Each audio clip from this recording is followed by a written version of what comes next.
Hello, Justin here and welcome to this video. Today I'm going to be showing you how to connect two different rigs into one guitar amplifier. Now this technique will only really work for amplifiers with a CD input. So for those of you guys who've got really high-end gear and expensive amplifiers who don't have a CD input, this doesn't really apply to you. But for those of you budget guitar players like me, well, please continue watching on. Now, you're going to need two things for this to work. Number one, you're going to be needing an amp with a CD input, obviously, and number two, you're going to be needing a stereo cable, like this guy over here. Just bring it close enough. Now this guy over here is the cable that you use to connect your PC speakers to your PC, let's say, and you're going to need also a 1/4 inch adapter. Now I believe that's an 1/8 inch to a 1/4 inch adapter. Now pretty cheap. This end will go into your the end of one of your effects processors.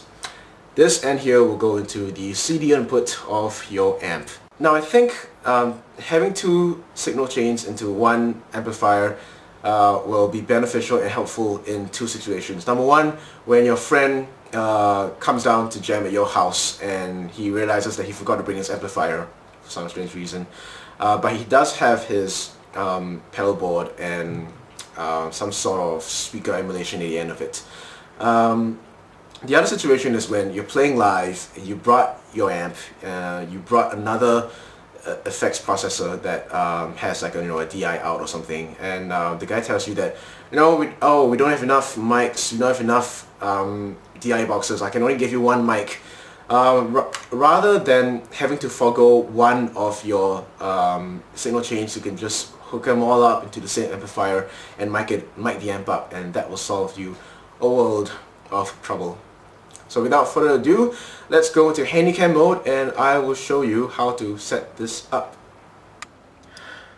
Okay, sorry it's a bit cramped, but here we go. This is my Line 6 Spider 3 amplifier. It is an awesome, simple amplifier to use when you just need a simple effect setup for a live rig. Now, this is the end. This is where obviously your guitar input, and that is your CD input. Now, I have this connected up to, let's see here. This is the Line 6 Pod X3 Live. Now, the end of the cable is over here, and this is where the 1/4 inch adapter comes out of and into the CD input of the amp. One thing to note, when you're using a speaker, when you're using a effects processor such as this, you want to turn the cabinet simulation off. It's okay to have the amplifier simulation, but the cab sim has to be off because you don't want two stages of cabinet coloration, because that will sound really weird. So for you guys who have something like the Pod X3 or the Pod XT, once you go to outputs, you want to make sure that your output is set to straight into the power amp mode. So that means that the cabinet simulation is turned off on your pod, and it's really only relying on your amplifier to get that cabinet sound. Now let's move on a bit out here. So as I said before, two different rigs, obviously two different guitars. My Blackie, maybe I shouldn't call it that because that's Eric Clapton's guitar, but Blackie here is connected to this volume pedal, and she's going straight into the amplifier. So she's got a really loud overdrive thing going on here.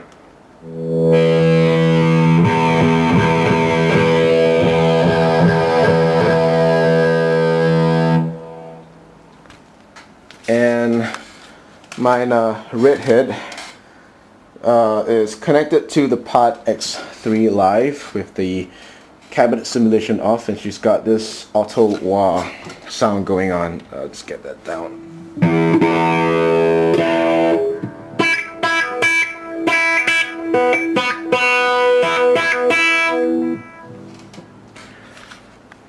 So automatically you see the benefits of having two different rigs is that you can have two very different sounds, two very different guitars, two very different sounds rigged up to the same amplifier. One more final thing to note is that your CD input is going to be a lot more softer than your guitar input. So you're going to have to crank the effects processor on the CD input side so that the levels balance a little bit. It's just so that when you change guitars you won't have a dip into a volume. I hope you found this useful and interesting. Any comments, any questions, raves and rants, feel free to post it up on the down in the comment box, and I will get back to you as soon as possible. This is Justin signing off. Thank you for watching.